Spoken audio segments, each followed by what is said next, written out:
Pump it up, pump it up. Trae. Come on, come on. With Trae. Pump it up, pump it up. It's the day with This is the day to gain inspiration, to make a positive change in the nation. We're inviting you to partake in conversation to raise your vibration. It's the day that we will all celebrate all of our peace that make this thing elevate. Watch the negative fade away, cause it's the day with Trae.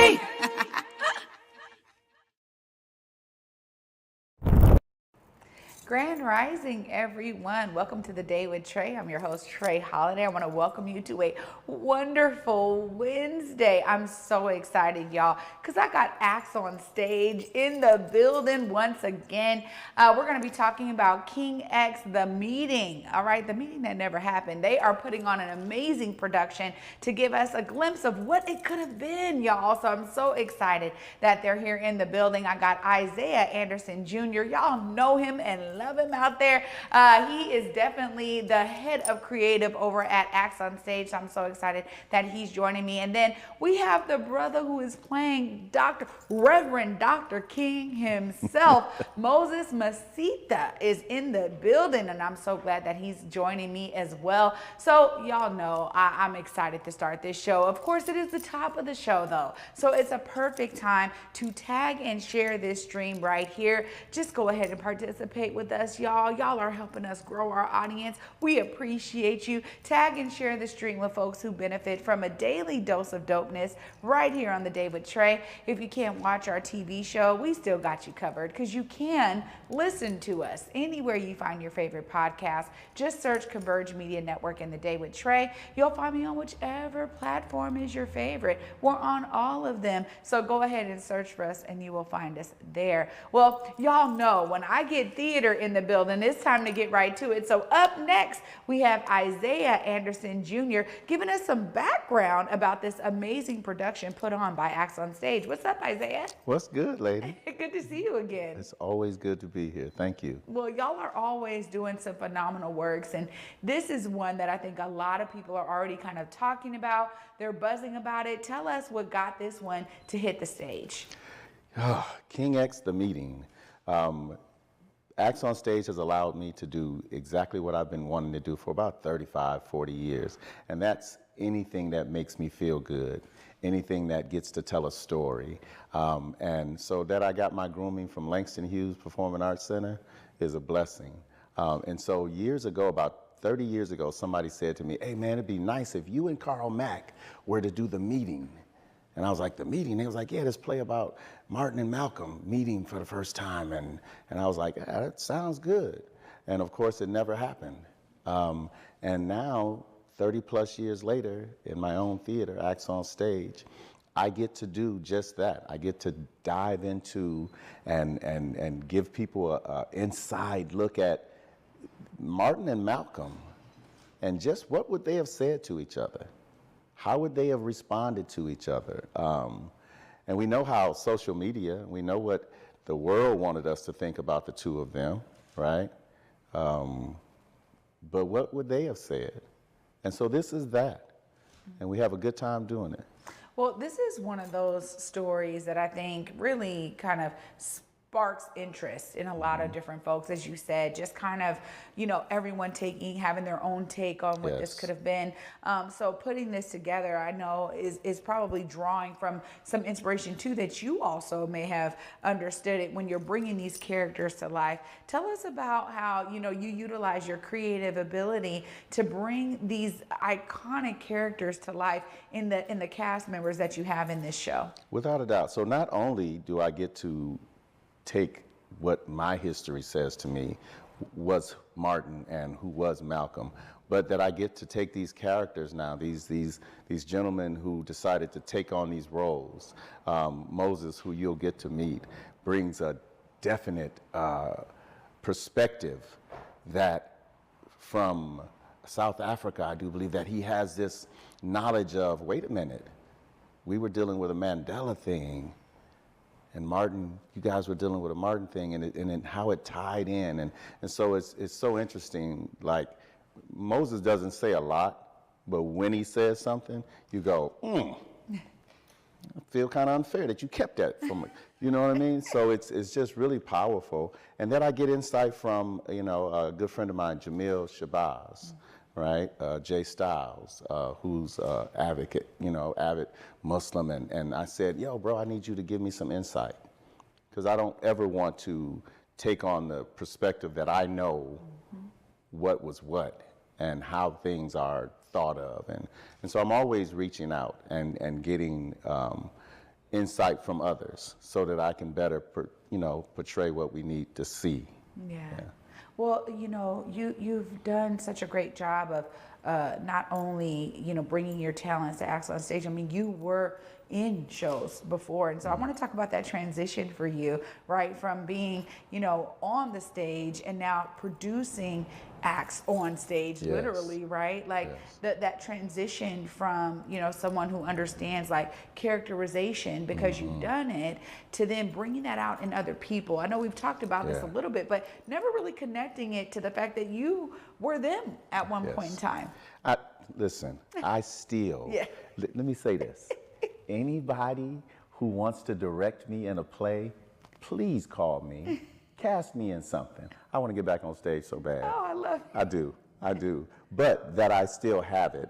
I get to share it with the cast, and a lot of casts we work with at Acts on Stage are first timers on stage. And so it's wonderful to see them, the light bulbs come on when certain characteristics hit them and they go, now I know what you mean. And so it's a beautiful thing that I have that, but I want it back. Okay.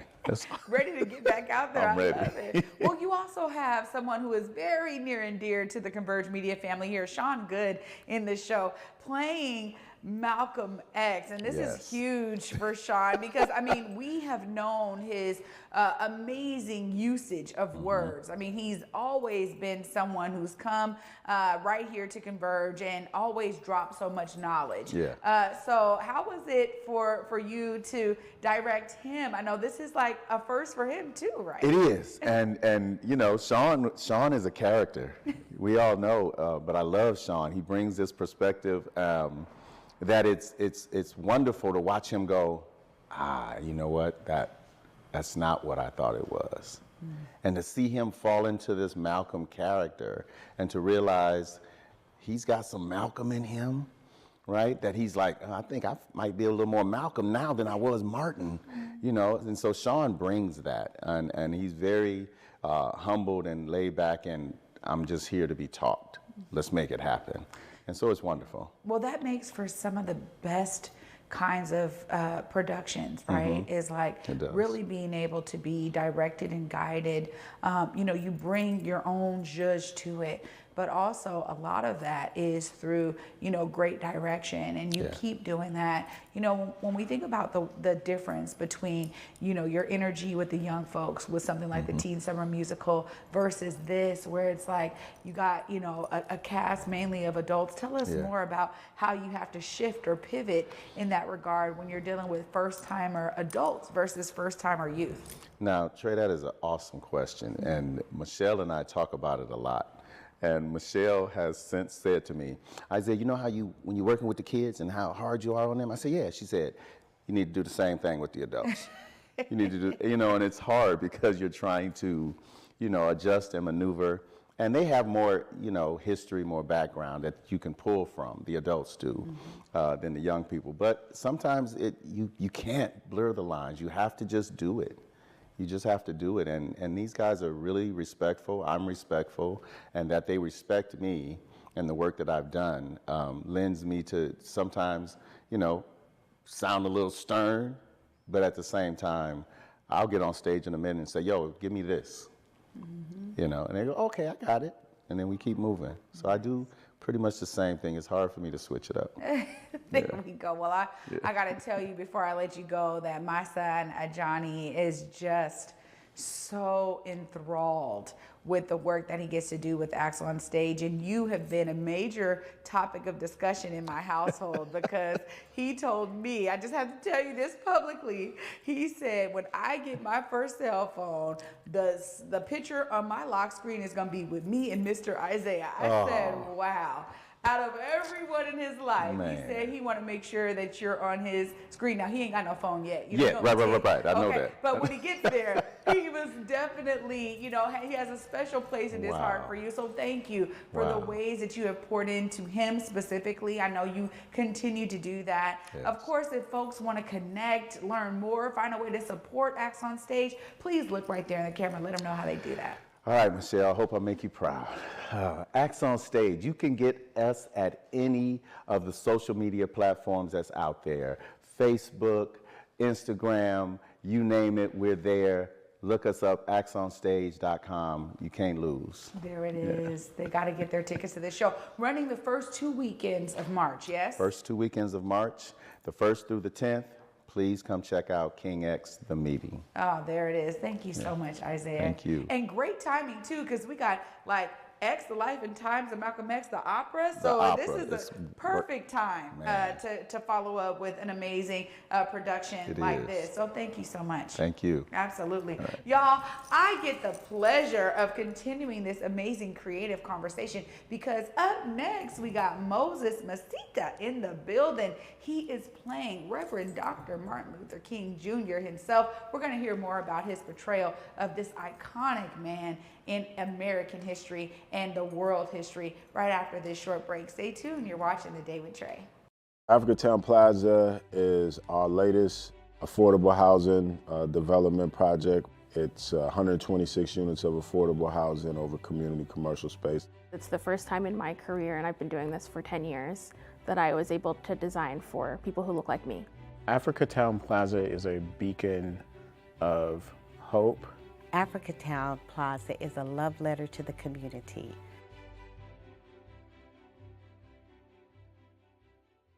Seattle Opera presents X, the life and times of Malcolm X. The story of one of the most misunderstood figures in U.S. history comes to McCall Hall for an exceptional night at the opera. Pulitzer Prize-winning composer Anthony Davis produces an American classic with influences from classical music, jazz, pop, blues, and more. Don't miss X, the life and times of Malcolm X, February 24th through March 9th at McCall Hall. Details at seattleopera.org. You on my mind a lot, don't need no time watch. I don't know how I got you in my pocket spot. Yeah, that's babe, miss you every day. You seem like the barging down, got my heart no barging in. From the bed to the floor to the couch, might wake the neighbors up. Break you in then break you out. In the end we gon' make a child. Then we gon' hit the show. Part 2 we don't need no pause. We miss you, we gon' get tipsy, don't need a power shot. Copy my steel, face the fact that. Copy my steel, face the fact that. Even if you don't love,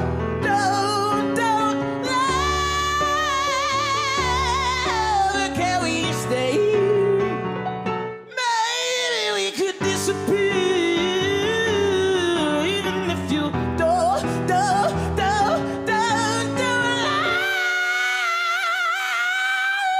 can we stay here?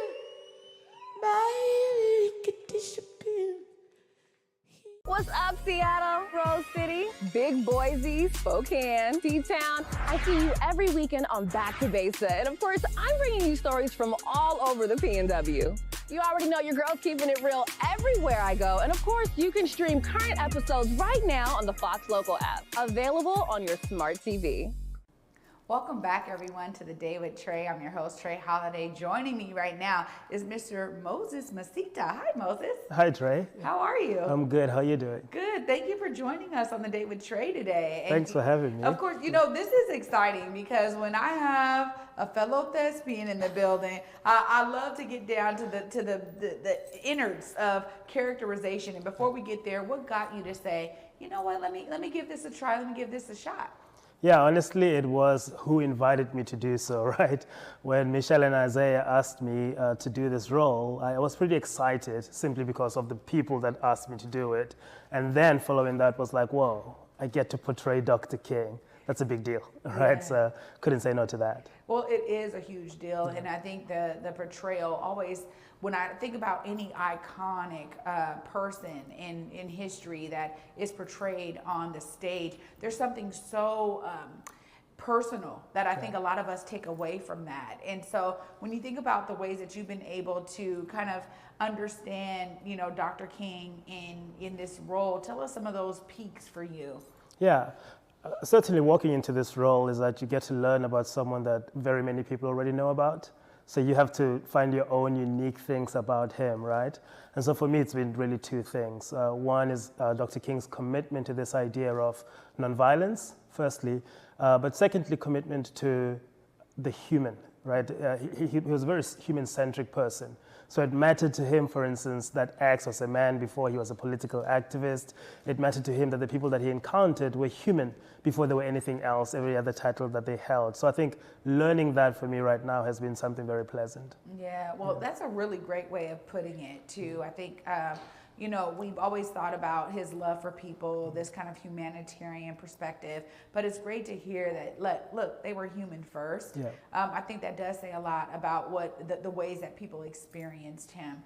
When we think about, you know, the fact that this also sometimes can be pretty deep, right? There's a lot of depths to his character that you have to bring out, and there's certain nodes that I think exist in people's minds about how they've experienced Dr. King. What are some of those ways that you've really dove into the characterization of him while you're, you know, preparing for this role and this amazing show? Yeah, I think there's a way that people could potentially dismiss him as being a pacifist just because he was a nonviolent person. But I think Dr. King was incredibly radical. I think in reading about him and studying who he was, I think the ideas he held for the time that he was in were extremely radical ideas. And I think as he engages in X, even in this fictionalized conversation, there's a realization between the two that though they may hold polar opposite ideologies, by the end of the conversation, they were in fact not that opposite of one another. They were both radicals in different ways. So I think for me, that idea has really resonated, that Dr. King was extremely radical. To love another person to the point where you want to humanize them is a radical act. There's a line that the playwright covers very well where King says that nonviolence for him is not something that he does because he likes it. He does it because it's right. It's a way of God, as it were, that invites people to participate in being more humane than they ever were. So I think to recognize him as radical is something very essential. Yeah, I really appreciate that perspective. I too agree there, and I think you're absolutely right. More came out about Dr. King, kind of even after his death, was, you know, the idea of him, even the famous line, you know, I think I've led my people to a burning bush. That, I think, never got the type of, you know, media coverage that all of the other, you know, speeches got. But when he got toward the end there, he was realizing some things that I think are really important, especially when we think about the differences that we experience kind of through media between he and Malcolm X. So I love hearing you say that, because I think that's also very true. And what I'm seeing in a lot of Black liberation movements now is the resurrection of that idea, the resurrection of that connection, honestly, between the two of them. Of course, both of them were gone too soon.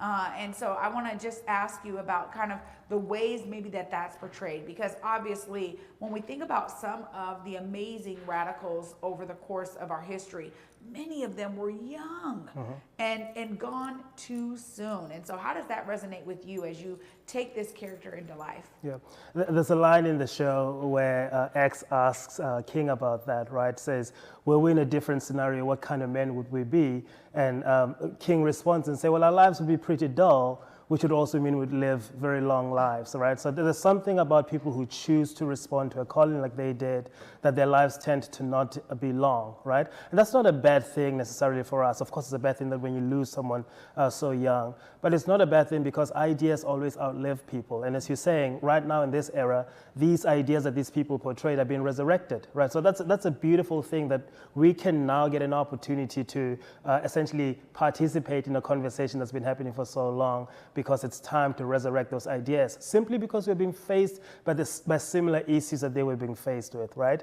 What was happening in the 60s has found a way to come back to the 21st century, but it's calling a new type of radical, a new type of activist, a new type of individual who will respond to that call to be the one that's responsive to that. So I think I'm very aware as I portray this character to want to bring all those things along. That one is a participation with history. We're we're engaging with a fictionalized version of history here. But secondly, it's social commentary. We've entered into the current. We haven't left it to the past. Yeah, that's a very important part here and point to bring up. And it really brings to note for me, like, there's always these personal kind of attributes when we are, portraying a character that we have to draw from, right? In terms of being able to emote so the audience experiences those nuances of the conversation as it progresses in this show. Tell us about some of those things for you where,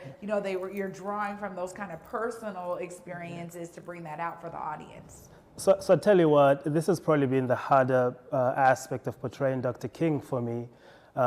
There's a portion where Dr. King speaks about the first march he ever led, and he takes us down memory lane about what that looked like. Now, of course, as you've just mentioned, the politics is very personal. I grew up in South Africa at a time when the country was very transitional, an era of a lot of marches. I was kicked out of university because I led a protest march. So there's things there to me that become very traumatic. And I don't know if Isiah could say, Moses hasn't hit some notes emotionally that we want him to hit, but part of it is because it's painful to go there, right?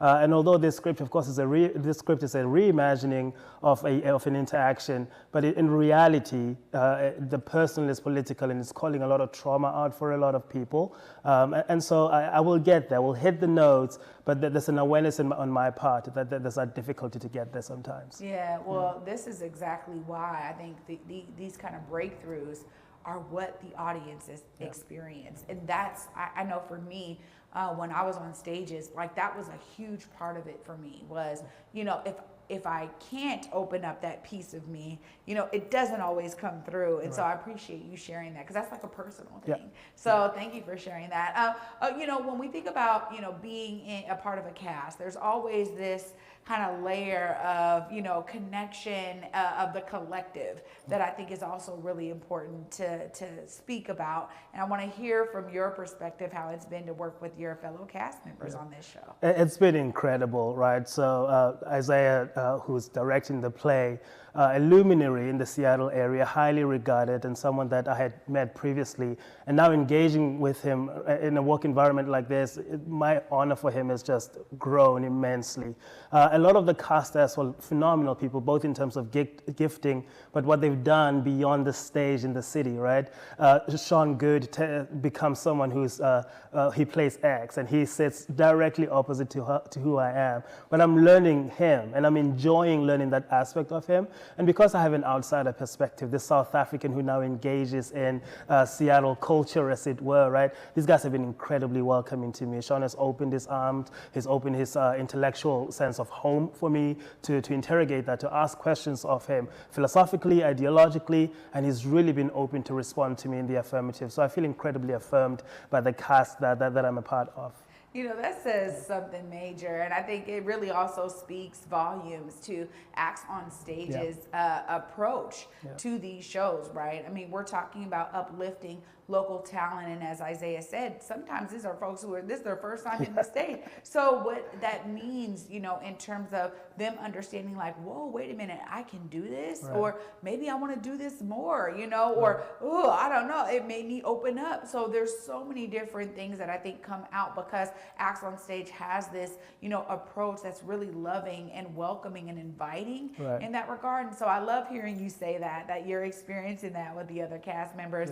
Of course, Moses, I got to give you time. You two get to plug the show. You got to tell people why they need to come and see this amazing show, King X, The Meeting. Look right there in that camera. Let them know why they need to come and see this show.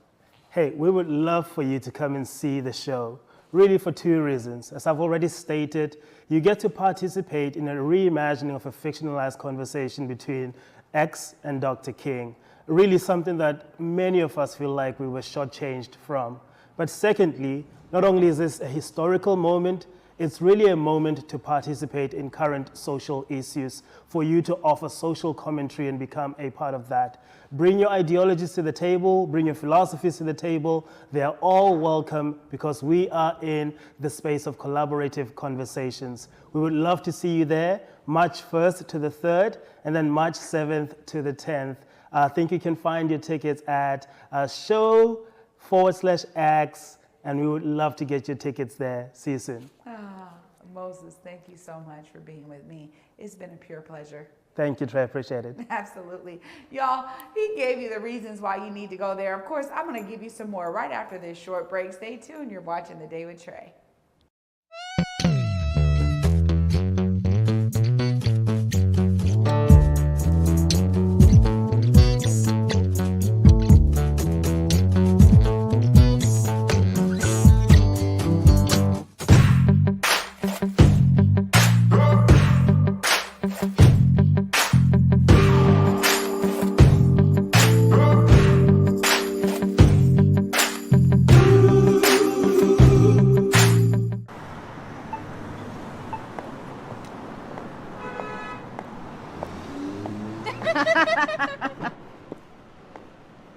She can't be real.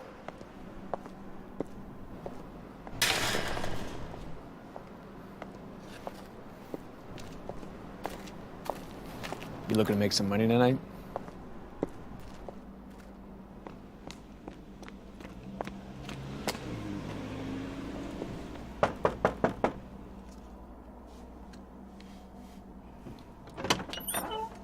Daughter, come help me with dinner. Yes, Mommy.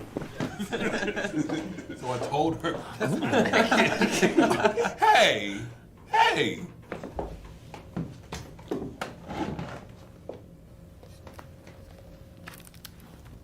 You are not the first or the only. There is a lineage you're inheriting. We are the blessed ones. The blessing.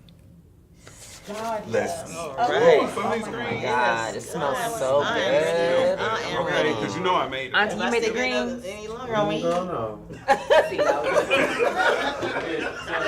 Here we are.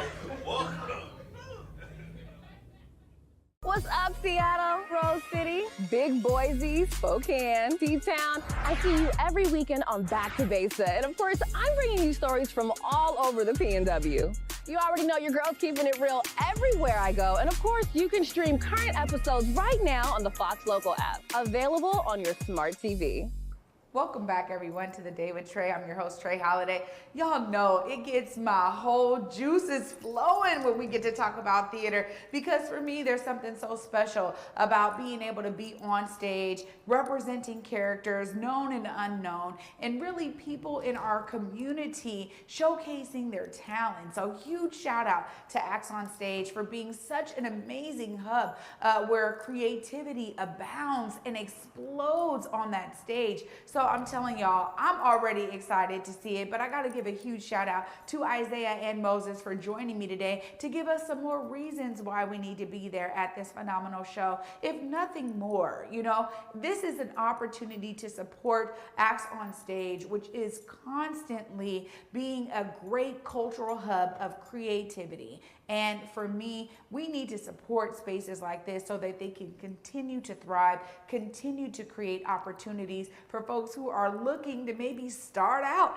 in their theater careers. It doesn't matter what age you are. If you are someone that is looking for these kinds of opportunities, connect with Acts on Stage, y'all. You can go to actsonstage.com. They will guide you to where you can get the tickets. Make sure that you show up to the shows that they produce, because this is, for me, this is exactly what we grew up wanting more of. They have continued so many of the legacies that we've heard about through Langston Hughes and New Black Arts West and Black Arts West Theater. I mean, we have had these phenomenal hubs, and the fact that they knew that there was a reason to have them continue is spot on for me, and it showcases what community is really about. So y'all know I was inspired all the time. I'm constantly inspired by what my guests here share. In every episode, there's something that you get to walk away with in terms of that inspiration for why you need to do something. I don't care what it is, do something, because you too can be a part of the solution, as my guests have shown you they are today. Y'all know I'm excited to be with you until tomorrow at 11 a.m. Peace.